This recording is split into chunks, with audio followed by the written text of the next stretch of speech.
The Book of Remembrance, the first and second book of Achee. The first book of Achee, an account of the love of the earth and the righteous for Messiah. Let's begin with the words of Goker Harim III, an account of the vision of Achee as seen by Goker Harim III concerning the first great war in heaven. Verse 1. Now behold, listen and learn a great mystery of life. Yeah, learn how to determine a godly lifestyle and a clean heart. Verse 2. Those of you who are in the midst of a wicked world, awake and behold the knowledge of God in the last days, and be empowered over sin, and be endowed unto righteousness and oneness with God in your daily walk. Verse 3. Search out these things, for they have been hidden from you, but now they come before your eyes, and those who desire to serve God and have groped to find a way have come upon a blessing from the hand of God. Verse 4. And it came to pass that I sat before the Urim, and I looked, and I saw a sun-bathed gentle hillside, and as I looked about to see, I realized I was seeing where Adam and Eve dwelt in Eden, and Eve was sitting on a rock with her feet in clear water. Verse 5.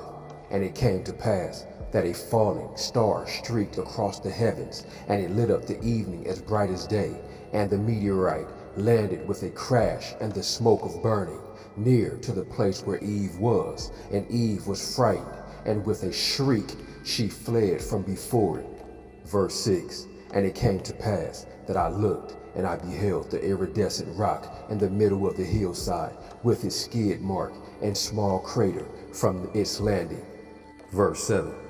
Now as I beheld, a strange thing happened. I began to hear the thoughts and feel the feelings of the things in this scene through the eyes of God, and their private feelings and speech one with the other were made known to me. And I was amazed, for here in the midst of the presence of the Holy Great One and Elder were rocks and clumps of grass and flowers and bushes scattered about, with the dark multicolored iridescent rock in the middle, and they all knew each other. But the meteorite was a stranger, and the wind and the hill and the stream conversed among themselves, but the rock lay silently dazed at the sudden change that had come upon him. And he intruded upon them, and they felt the violence of his arrival, and all that were there were quiet in his presence, and they held their peace. Verse 8. And it came to pass that as new days dawned, all could behold his many colors as they shone forth from him, and changed with the movement of the light of God. And after a while the rock stranger spoke to them all, and I could feel that in his heart he felt unsure of himself, and he felt a little afraid and insecure by his travels suddenly coming to an end, as he burst forth into a world that was unknown to him.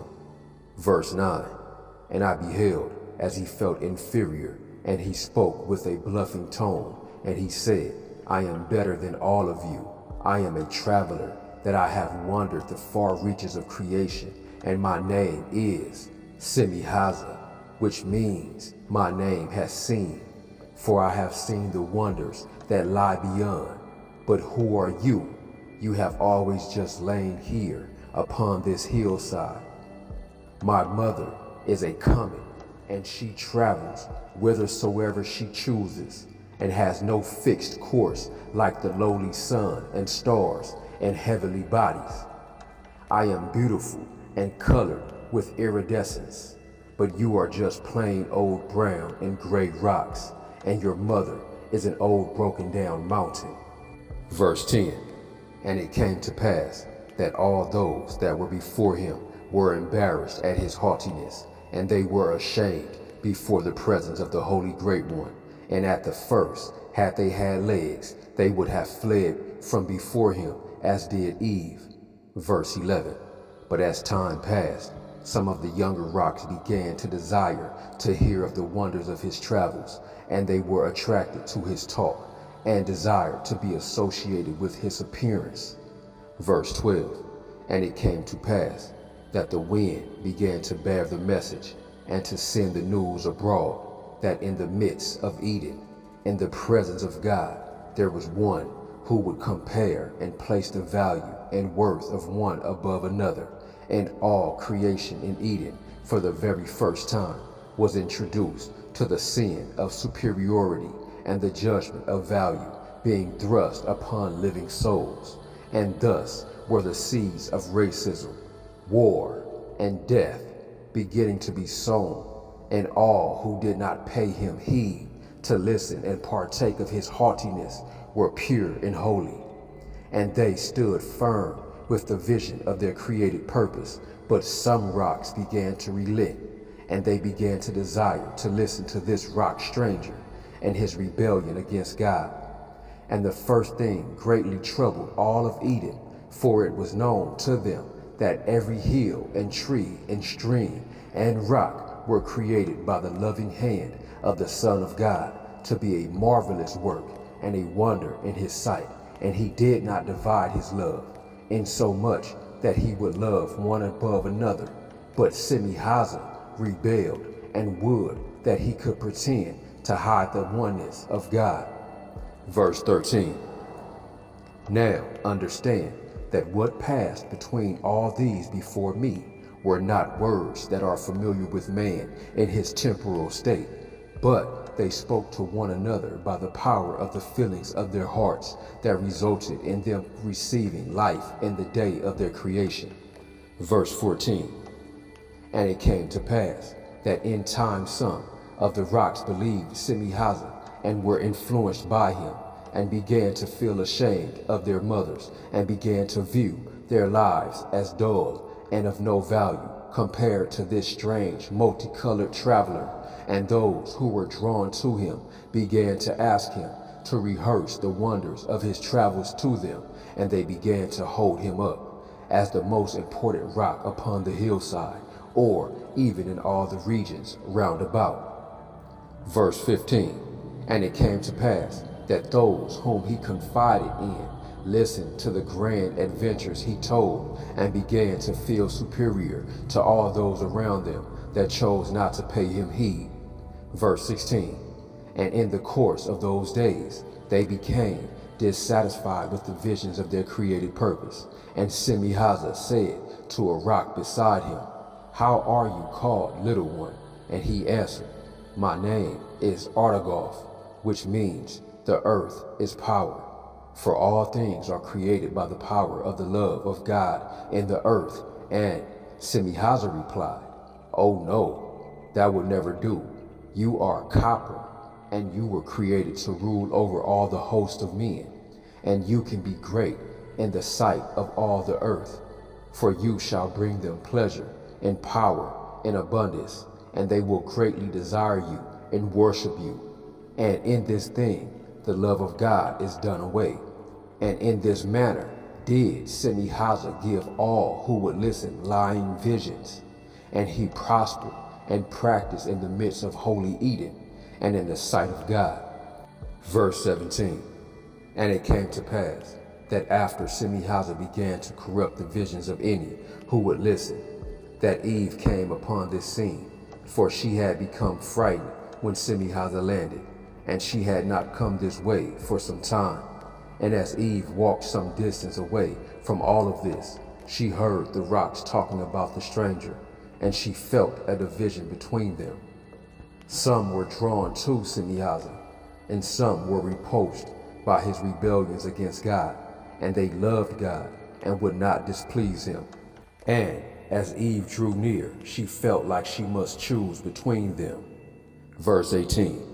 Finally, after a time, she felt curious and went meekly and shyly up to a bush and peeked around it at the stranger. He was beautiful. She had never seen an iridescent rock like him before, and he was exotic to his surroundings. And he talked and acted like he was from far away, where Eve had never been. No mountain had any rock like him. Verse 19. And Eve listened as Semihaza told his stories of grandeur, and she felt drawn to him because he felt from far away, and he was beautiful. Verse 20. These two feelings had never entered the heart of Adam before, and his rib was created to be the feelings of his heart made flesh. And she was afraid, for she felt a part of herself become a stranger to her husband. And as it happened, Adam began to notice that all the rocks were not acting towards Eve as they had before. Some were quiet around her, and in his heart he began to sense a division among them and between himself and Eve. And this was a new and very alien feeling, never before to confront him, and he was troubled. Verse 21. And it came to pass that Adam told Eve never to visit the rock stranger again. And he said, I sense a division, and the thing surely will displease God. And the rocks among the Urkadeshi, upon hearing Adam, who was made in the image of God, began to be greatly ashamed. And they were thus the first in the earth to cry out for a redeemer. And they wept and cried out for one who could deliver them from their shame. For it was one in their midst, even one of their own kind, that had first dishonored the love of God, and brought a division into the abode of God. Verse 22. And from that day the rocks of the Urkadeshi have ceased not to cry out continually before the face of the great Holy One, for one who will redeem them and erase their stain and pollution in the midst of the paradise of God. And Ebedel was the first to bring their voices unto the ears of God, requesting him to bring salvation. And they cried, God, come and save us, for our shame is too great for us to bear. Why, oh why, did it have to be one of our kind who brought this great dishonor upon us in your sight? And God said, I will have a son, and by his hand I will send Michael, who is one anointed to save you, for there is coming a great war in heaven. Verse 23. And it came to pass that Semi-Haza began to be lifted up in his own eyes, and he took great delight in the pleasure of his own glory. And he prophesied and said, I shall be one with many names, yea, even the Son of God. Verse 24. And in the course of the earth, he indeed came to have many names to describe his filthiness, for he is called Semi-Haza, Satan, Belial, Phosphor, Beelzebub, Prince of Darkness, and Melchorisha. And he began to fight against God, insomuch that he took it upon himself to reveal a vision of his own glory to any of the watchers who would listen, and he would proclaim with great and swelling acclamations that the vision of created purpose given by God to some watchers were unsatisfactory, and he would lie and invent for them a vision of self-glory. Verse 25. Now the Lord God, when he created all things, had seen that all things were good, and Semi-Haza had been created with a good and wonderful vision, and his vision of created purpose was for him to see the glory of God as it fills the immensity of creation, and to be the herald of the preeminence and legitimacy of the word of his power, because Messiah is indeed what his name has seen. But this watcher rejected this great vision, and he would not honor the word of his power, and he invented a lie to replace it. And he now claimed to be the herald of the power and legitimacy over the world of pleasure. Verse 26. And it came to pass that one by one he began to replace the visions of any who would listen to his lies, and thus he became known as the father of lies. Verse 27. Now the Lord God had asked Adam and Eve to dress the garden and to keep it, and Adam often spoke to all the Urkadeshi, and he besought them to remain faithful to God in all their doings. Verse 28. And it came to pass that one day Eve approached a part of the garden where she had not been, and she came upon a serpent that was many-colored and iridescent, and had an appearance much like Semi-Haza. And she had been obedient to the will of God, and had obeyed Adam, and did not visit the rock stranger anymore, but a subtle change had occurred in her heart, and she found she could be attracted for the first time to something for how it looked, and because it felt like it was from far away. And since she had peeked at Semihaza, she had this change in her heart, and it stayed with her. Verse 29. Now the serpent, whose name was Nachash, which means to diligently observe to see that the will of God is done, was a good and holy watcher among the Urkadeshi, and it was gentle and harmless, and it had legs.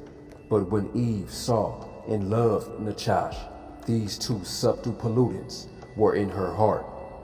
For Nachash was likened to Semihaza in his appearance, and Eve in her heart innocently felt drawn in her love for Nachash to love him because he was beautiful to look upon, and because he was to her exotic, and she was unaccustomed to seeing one after this manner. And because Eve associated Nachash in her heart with Semihaza, Semihaza was able to speak to her by the mouth of the serpent with subtleties. Verse 30.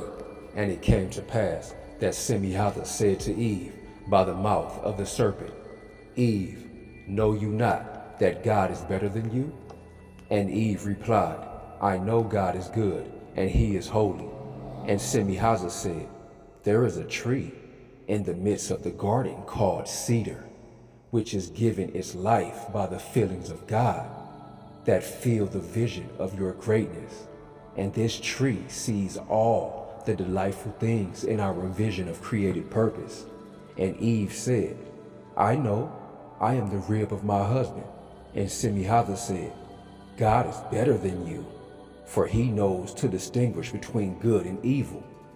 If you partake of this tree, you will become like God, and you too can know how to distinguish between good and evil. And Eve said, God has forbidden that we should partake of this tree, and if we did, so we should surely fail.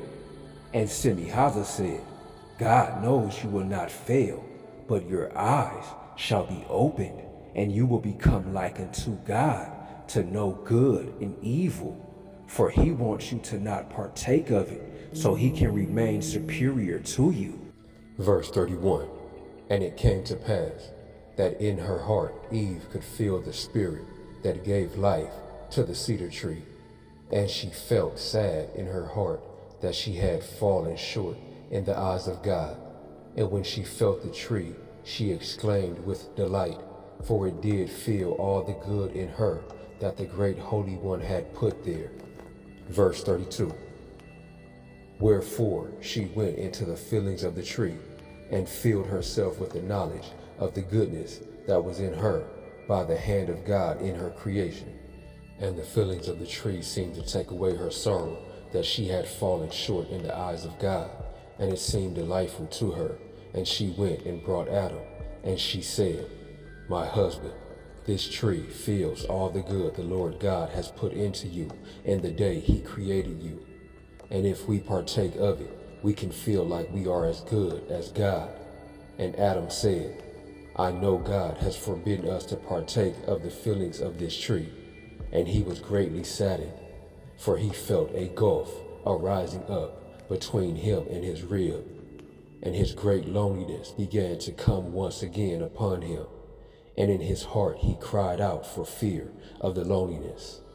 And they both partook of the fillings of the tree, and she partook so she could be as good as God, and he partook for fear of loneliness. Verse 33. And it came to pass, and when they had partaken of the tree, the eyes of them both were opened, and they beheld that they had been lied to, and had responded to the lie. And in doing so, they were not now like God, but were strangers to him. And when these things transpired, it was a very sober day in Eden for the object of creation. Yea, even that which was made in the image of God had acknowledged Semihaza to obey him.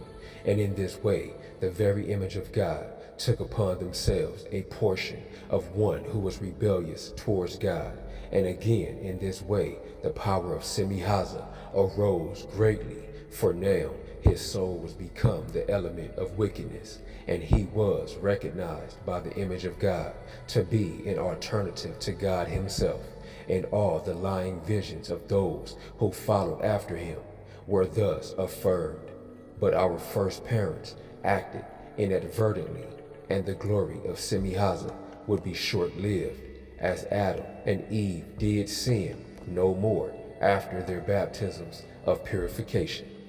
Verse 34, and it came to pass that in the course of time there arose up one who empowered Semihaza to fully be the opponent of God and to have power to wage war against his purposes, and that man was Cain.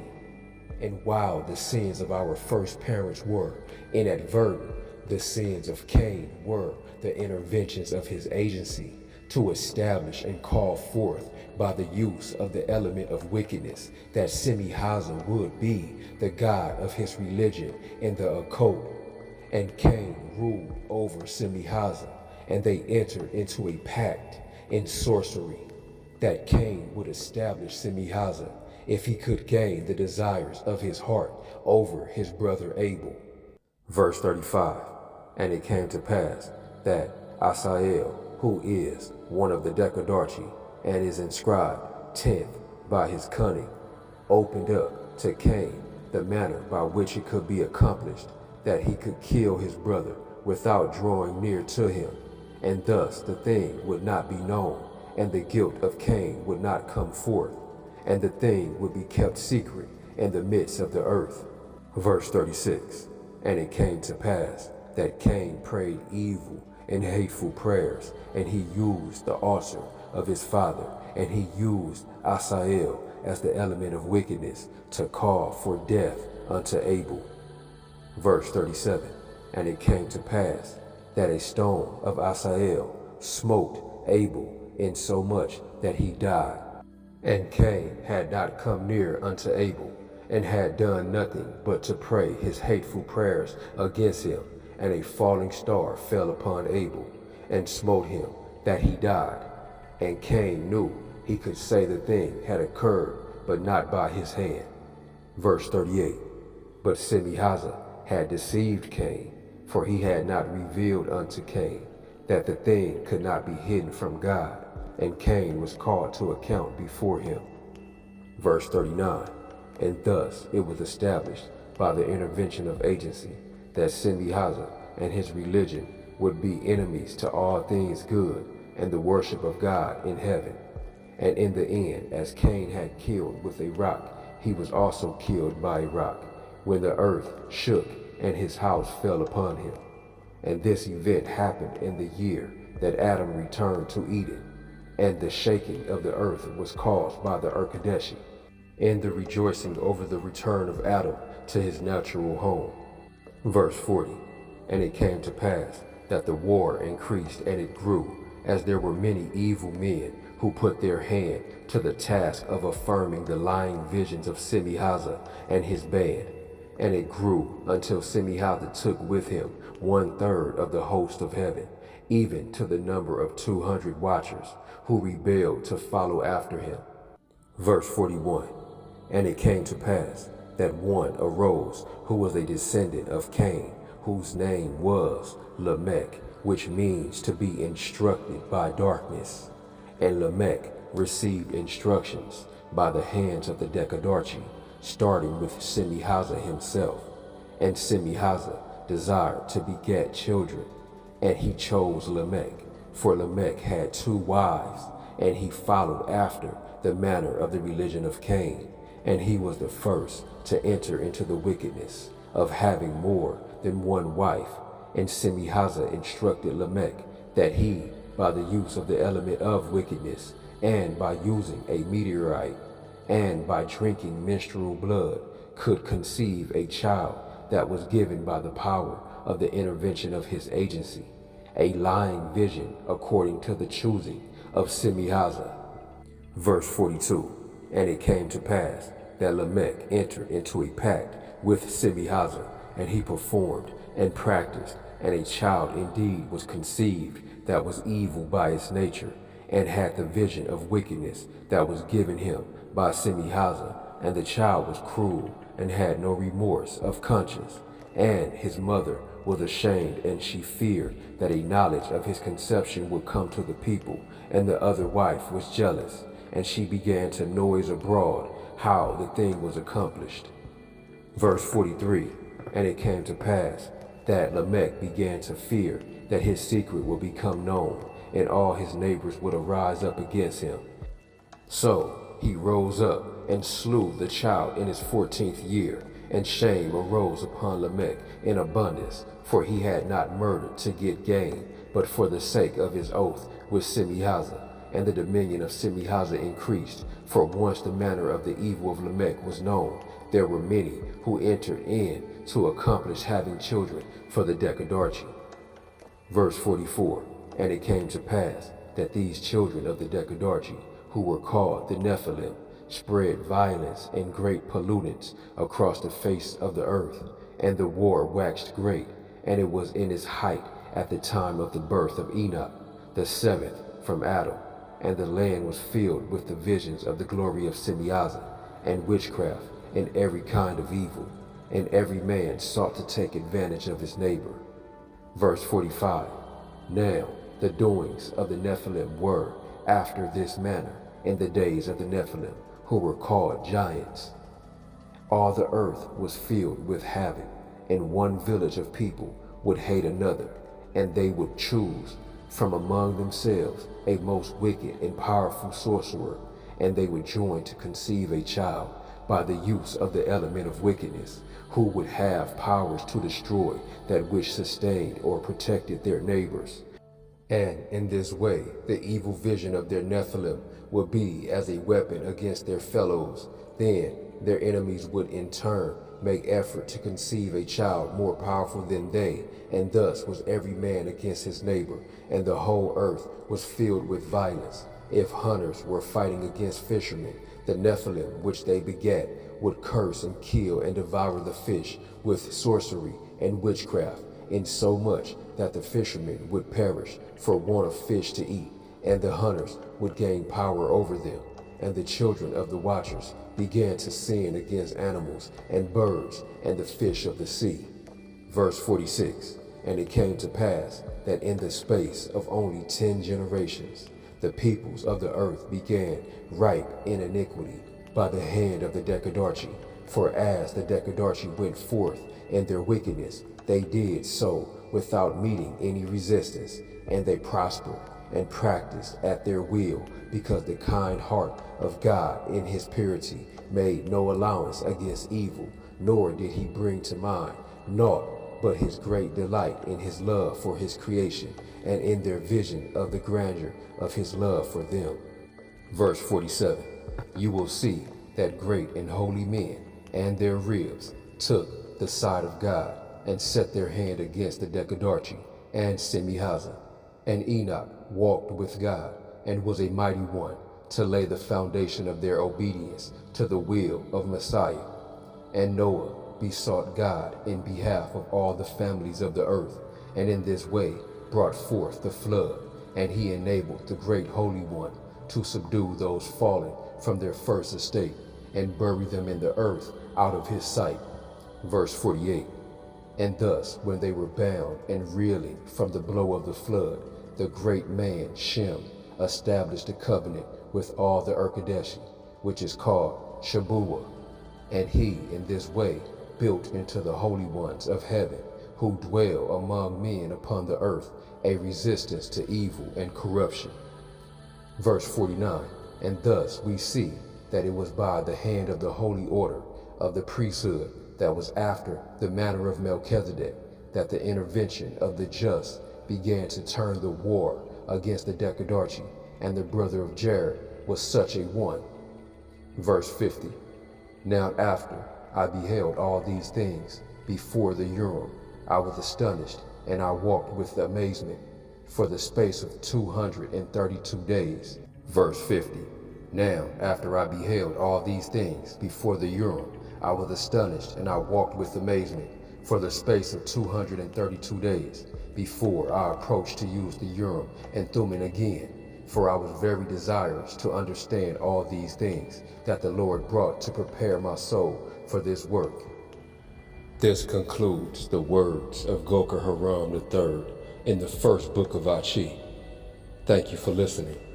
Shalom.